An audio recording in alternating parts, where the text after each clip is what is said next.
Yeah. Welcome to my channel. Welcome to my channel.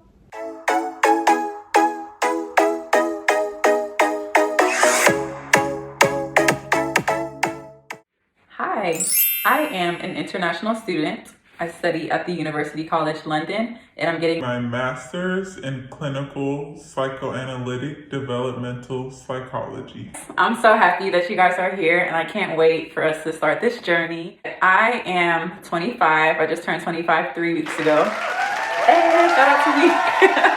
But yeah, I live in London, England, and I know you can hear that I'm not from here. I have lived in Texas for the past 10 years, and I just decided like, I think I'm gonna go to London for school. And my friends were like, and I was like, yeah, like I really want to try to do something new. I don't have any kids. I just want to like get out there and see what it's like to be like a foreign exchange student and like do this.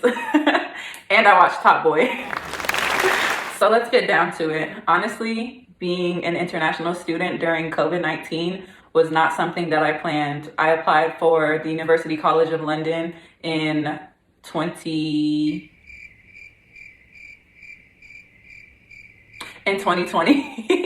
Sorry, I just had a brain fart. So I applied for the University College of London in 2020, and I got accepted in about April 2020.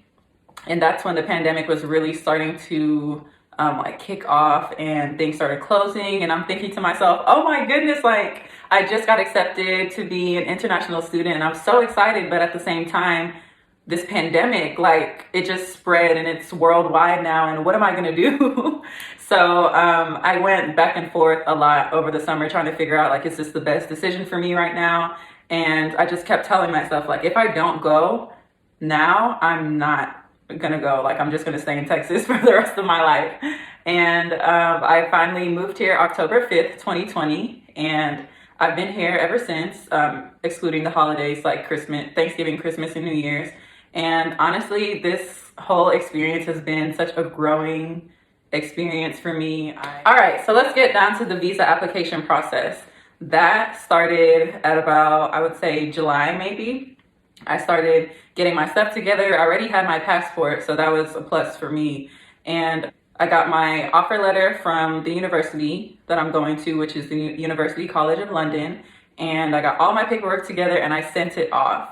So this process was a long process. It took about like 4 to 6 weeks just to receive my decision. And during that time, I'm like, what if they think like I'm a terrorist or something and they don't allow me into their country? And it was about the last week of September before I heard back. And when I received my visa, I was so happy to see that it was approved. But yeah, so the total cost of that was about $900. Well, actually $1,000. Because the visa application is about 300 something pounds, which translates to about $400. And then I had to pay for the national health insurance, which is free for the British citizens that live here. I had to pay for it for the whole year. It was about $600, but I'm able to use the national health service for free. Like if anything is wrong, I can go to the actual hospital and pay $0.00 pounds. Like, can you imagine? Back to the visa application process, that's gonna run you about $1,000. And shout out to my mom for helping me. She helped me through this whole process and I love her. She's just amazing. Shout out to you, mama. Mama, I love you. P.O.P. all the time. So yeah, so going from the visa process, I got my decision like right before I planned to leave. So I had to push back my move-in date for my apartment to October 5th. So finding an apartment in London was very tricky, very tricky. London is actually like developing new buildings next to like old buildings or like kind of like gentrifying certain places. So you can find a really nice place or a really nice looking building, but it might not be in the best neighborhood. So I really had to search and try to figure out, okay, where do I want to live? What part of London I want to live? And I decided East London after doing a couple of days of research, like, okay, where's the best part for students to live, or just somewhere that's kind of like lively. And East London was my choice. So if you heard of Mile End, that's a pretty good area for students to live. So going on to just arriving here, the day that I had to leave was like, I can't even describe. I spent so many weeks, me and my mom, just like going to Ross or going to Marshall's, and she would be like, what do you think you need for your apartment?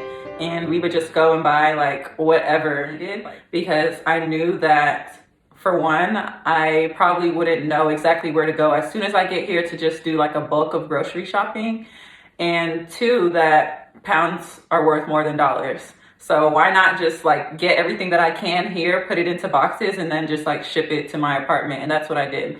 So me and my mom spent a lot of time just like picking up a couple things, body wash or razors for shaving, or dishes, cups, just little things like for my apartment, so I wouldn't feel like I need to go and get a whole bunch of things like on my first day here. And luckily, I found an apartment that was furnished. Well, actually, it's pretty common to find furnished apartments, which I would definitely recommend, because, I mean, unless you want to travel overseas with couches and a bed, or buy that when you get here, I would just definitely pay for a furnished apartment so you don't have to worry about getting those things. I would definitely recommend that. So we spent a lot of time just going around searching and getting stuff, putting them into boxes, and preparing for my leave day. So the day that I left Dallas, Fort Worth, Texas, man, it was emotional. It was really emotional. Like, I had been preparing for so long. I thought that like, I'll be good. Everything's gonna be okay. Like, I've been thinking about this for a long time, so it's not gonna affect me. But I definitely like cried. Okay, yeah, I cried. I didn't cry like in front of like my mom and my brother and my cousin, but when they like walked away and I went through security, I was bawling. I was bawling, like to the point where the security guard was like, are you okay? And I was like, yeah, I'm just, yeah. So, and then I got on the plane and mom hooked me up with a good seat. So I was able to like lay down and sleep and like watch movies and things like that. And the flight was, I think it was supposed to be 8 hours long, but it ended up being 7 because we had like a strong tailwind and the pilot was just a fool with the tool or something, because we got there quick. Yeah, so I left Texas at like 5 p.m. and I got to London at 6 a.m. There's a 6-hour difference. So I hope that's right. I hope I did that right, like 7 hours. I'm not good at math. Y'all will see that. So yeah, and when I landed and just like getting all my stuff through customs, that was a long process. It took about an hour to go through customs, show them my documentation, and like get my bags and all of that. But the London Heathrow Airport is really, really nice. I love the airport, and I definitely hated realizing how far my apartment was. Well, actually, I knew how far it was when I got the apartment. Okay, but when I had to type in my address and find an Uber,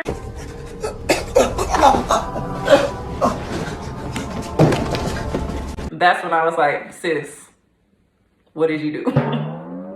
What did you do? No, that Uber was 70 pounds, 60, 70 pounds. That's about $80, $85. Yeah, I was not happy. I was like, really? And then I thought like, oh, I could take the train.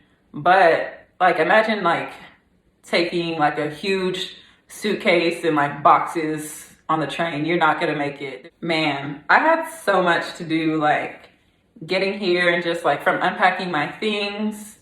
That was like the least of my worries. I needed to find a GP, which is a general physician, general practitioner, something like that. Basically find a doctor near me. So if I do have like an emergency, or if I just need to go to the doctor in general, I know that I have like a specific doctor to go to, and it's free $99.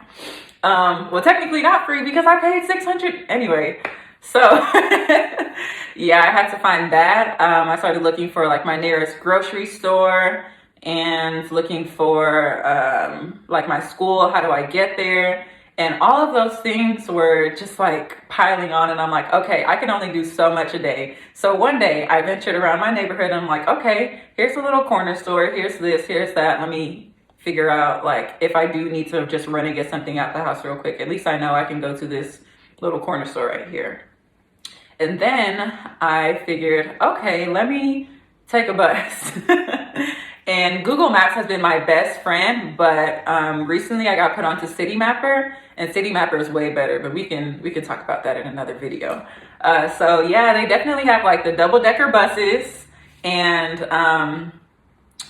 they drive on the left side and the steering wheel's on the right side, which is pretty cool if you've never seen it. And you can do contactless payment now. You definitely need to wear your mask.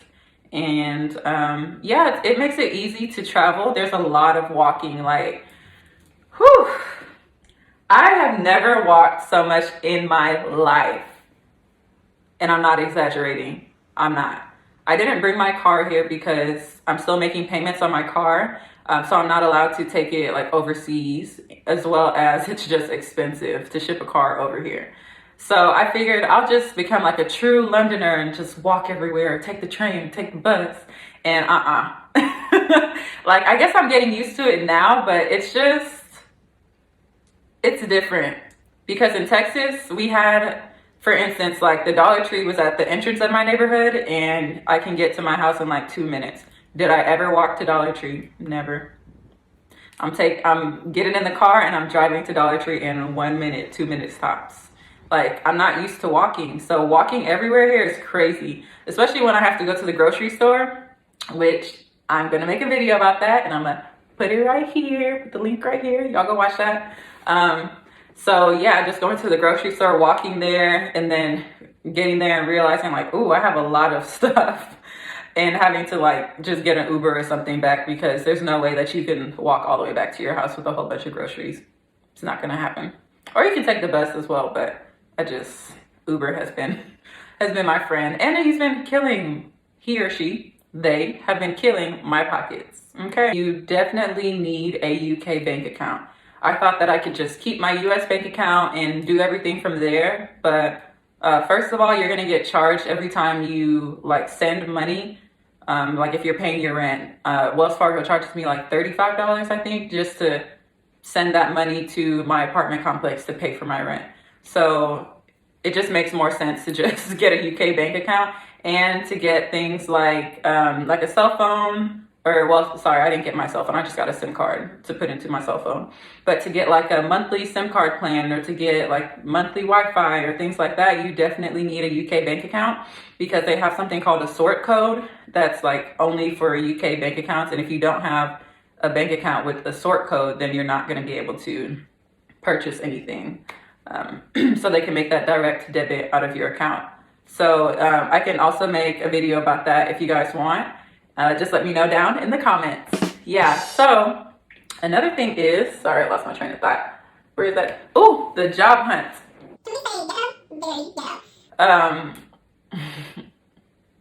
I'm just at a loss for words.